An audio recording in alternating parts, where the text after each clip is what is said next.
It's the last game week. It's crunch time. What transfers are you going to be making to really separate yourselves from all other FPL managers? So today we're going to be looking at 5 different players who are less than 10% owned and really could send you flying up those leaderboards on the final day. If you are new around here, please don't forget to hit that subscribe button and let's get straight into this. So the first player we're looking at is the magician, David Silva. It's his last ever Premier League, potentially last ever game for Manchester City. They obviously have Champions League after, but this will be his last ever Premier League game for Manchester City. So with Pep Roulette, this is one guy who you know is pretty much guaranteed to start. If he doesn't, I'll be absolutely shocked. And apparently he's going to be given pretty much full reign over set pieces, penalties, the likes. So an extremely good option here. Very likely to score. Not only that, they're playing against a very defensively weak Norwich, so we could see this be a potentially brutal score. And the fact that we know that this guy's going to start in that Manchester City team, you just can't really not have him. The other Manchester City assets are going to be a bit more highly owned than David Silva. David Silva is about 6.7% owned. Very likely for that to increase in the coming week. But yeah, David Silva, a great option for me. He's shown throughout the season that when he does play, he can pick up assists, he can pick up goals. Scored an absolutely delightful free kick the other week. And yeah, David Silva, an incredible differential to take you and bring some points across the line for you on the final day of the season. So the next guy is HeungMin. Son been pretty consistent since the return. He got a couple of assists and then against Arsenal scored a goal and got an assist. And the other week got a goal as well. Now they're playing that kind of 4-4-2 formation with Kane and Son up front. Son's really like getting dividends from that, because when Son's playing up front, he's going to be scoring.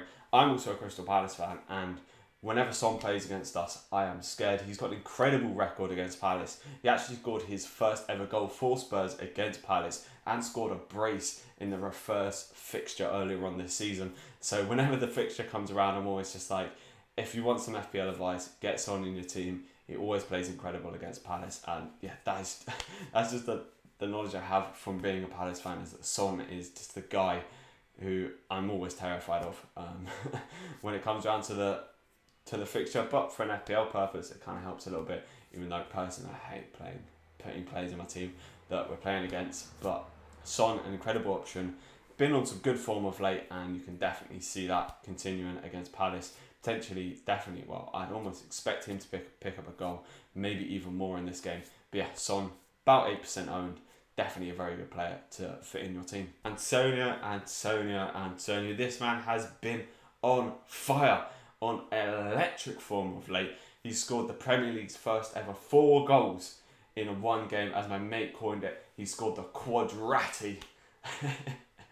It's never been done before. What do you call it? But yeah, this guy has been on electric form. They play Aston Villa at home. Aston Villa likely to, they'll be trying to be compact in this game, as they're still fighting for or fighting to save themselves from relegation.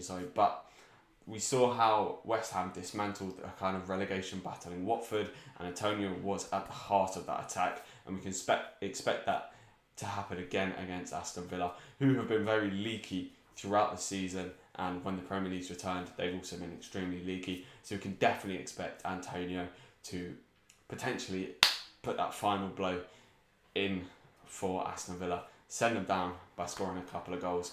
Aston Villa, yeah, Antonio is a player I really do like at the minute, and definitely consider putting him in your team. The next player is Eric Peters for Burnley. I thought I'd go with a defender here just to mix it up a little bit. This guy, he's been incredibly good. He's actually been playing left mid quite a lot before Charlie Taylor got injured. After Charlie Taylor got injured, we saw him move back into the sort of left back role, but he is bombing down that wing, getting plenty of crosses in, and we saw him pick up an assist, a very fortunate assist against Norwich, but he was popping in loads of shots, getting plenty of crosses in, so that enables him to potentially get an assist like that. And he was also top of the bonus points even before he got that assist. Even after Chris Wood scored, Peters was ticking up and actually overtook him on bonus points before he got that assist. So Peters, I really do like. Plenty of bonus points potential there. So if this game even ends 0-0, we'll likely see him getting a full 9 points. And bonus defence, extremely solid. Nick Pope will be really, really wanting to get that golden glove. And if they do get a clean sheet against Brighton, he will get that golden glove most likely. So Eric Peters, I very much do like getting a part of that Burnley defence in there. Very low, about 5% ownership, and a very good player to fit in your teams as a little bit of a differential. Now for the last pick, I thought I'd go for something a little bit different. I wanted to try and get an Everton player in here because they are playing a pretty weak Bournemouth at the minute. Obviously Bournemouth got a lot of fight in them at the minute, but Everton, I watched them the other week against Aston Villa, and because Everton haven't been playing very well, they've also got quite a bit of fight in them at the minute. They want to have a bit of a resurgence before the end of the season, so they don't take a load of bad form into next season, which is only just over a month away now. We haven't got confirmation on that, but most people are expecting it to be in sort of early September time. But yeah, Richarlison I do like here. I like him a bit more than Calvert-Lewin just because he's actually been scoring goals since we've returned to Premier League football. Calvert-Lewin's been slacking a lot. I could see him getting a goal in this one, but Richarlison's been the one who's been scoring a few goals for Everton. And just as a bit of a differential, I very much do like him. Could easily bag a goal, assist, and just get an Everton player in there. They're playing a defensively weak Bournemouth, who have been looking good attacking of late. So maybe you could consider a Bournemouth player for this game. Maybe go for the likes of King, Wilson, even Stanislas, who's actually been put on penalties of late, could definitely be an option.